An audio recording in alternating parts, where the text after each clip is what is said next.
വായിച്ചിട്ട്, എന്നുവെച്ചാൽ പുസ്തകം വായിച്ചിട്ട് മാത്രമുണ്ടാകുന്ന വിവരക്കേടാണ്. അല്ലാണ്ട് ജീവിതത്തിൽ നമുക്ക് മുൻജന്മവും ഇല്ല, പുനർജന്മവും ഇല്ല.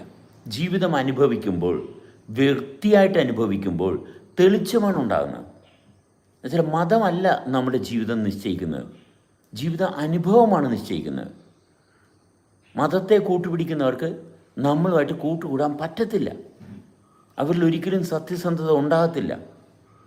മതത്തെ കൂട്ടുപിടിക്കുന്നവർക്ക് എല്ലാവരുമായിട്ട് സഹകരിക്കാൻ പറ്റത്തില്ല. അവരെപ്പോഴും ഇടുങ്ങിയ വഴിയിലൂടെയായിരിക്കും അവർ നടക്കുന്നത്. അവർ ഒതുങ്ങി മാറി വേറിട്ടായിരിക്കും അവർ നിൽക്കുന്നത്. മതചിന്തകളുള്ളവരെല്ലാവരും ശ്രദ്ധിച്ചു നോക്കിയാൽ അവരെപ്പോഴും മറ്റുള്ളവരെ എല്ലാവരും ഒഴിവാക്കാനാണ് നോക്കുന്നത്. എന്നിട്ട് അവരുദ്ദേശിക്കുന്ന ചില കാര്യങ്ങൾ നടപ്പിലാക്കാനാണ് അവർ ശ്രമിക്കുന്നത്. അതൊരിക്കലും ശാശ്വതമാകത്തില്ല എന്നുള്ള തിരിച്ചറിവുണ്ടായാൽ പോലും അവരത് നിർത്തത്തില്ല. അതൊരു ശാപമാണ്. കാരണം ഉദ്ദേശിക്കുന്ന കാര്യം എന്ന് പറഞ്ഞാൽ മരണം കഴിഞ്ഞിട്ടുള്ള സ്വർഗവും നരകവും ഒക്കെയാണ് കിട്ടാൻ നോക്കണത്. അതെ അതെ, അതിലേക്ക് വണ്ടി വിടാൻ നോക്കുകയാണ്. അത്രയേ ഉള്ളൂ. മനസ്സിലായി. അവിടെ നിന്ന് പ്രതിസന്ധികളുണ്ടാണ്. ഇപ്പം ഇപ്പോൾ ഷാഫിയുടെ തന്നെ NPT എന്ന് പറഞ്ഞൊരു ഗ്രൂപ്പുണ്ട്.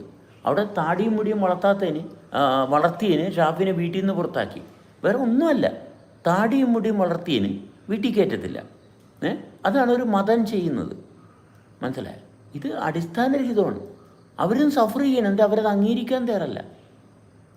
ഇതാണ് ശാപം എന്ന് പറയുന്നത്. മനസ്സിലായോ? നമ്മൾ ഇവിടെ ഉള്ളതാണ് കാക്കഞ്ചേരി അല്ലേ?